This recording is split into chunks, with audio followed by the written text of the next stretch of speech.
Dear students, I welcome you in the lecture series of first module of branch accounting. In this lecture, we shall learn in detail the various types of branches which are being classified on the basis of accounting procedure. On the basis of accounting procedure, we will classify branches as dependent branches and independent branches. First, we shall discuss about dependent branches and then independent branches. Dependent branches. These are the branches which depend on headquarter for an ascertainment of their results of operation because they do not maintain their own set of accounting records. Branches keep records of some information required for their activities such as debtors, stock position, etc. Now these dependent branches have to be accounted for.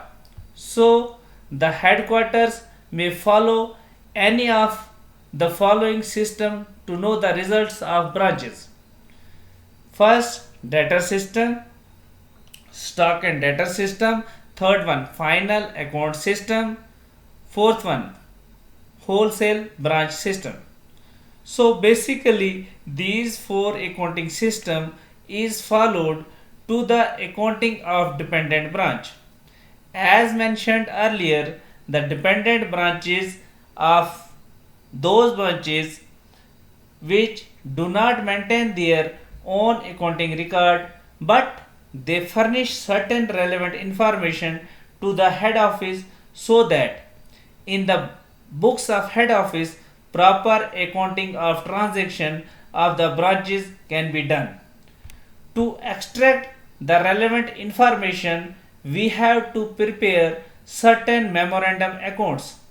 These memorandum accounts can be of memorandum branch stock, memorandum debtors, memorandum fixed assets in relation to branches. This information, if not furnished by the branches, the complete accounting aspect cannot be fulfilled. So, in order to complete the recording of transactions, the head office has to take this information from the branches. Now, we shall learn about independent branches. These are the branches which maintain their own set of accounting books. They are in a position to extract trial balance and ascertain the results through their accounting system.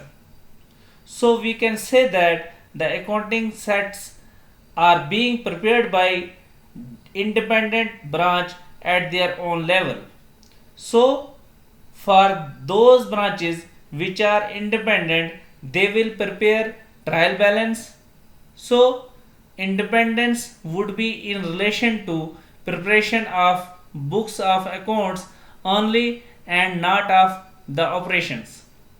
For their operations, again they have to depend on the head office.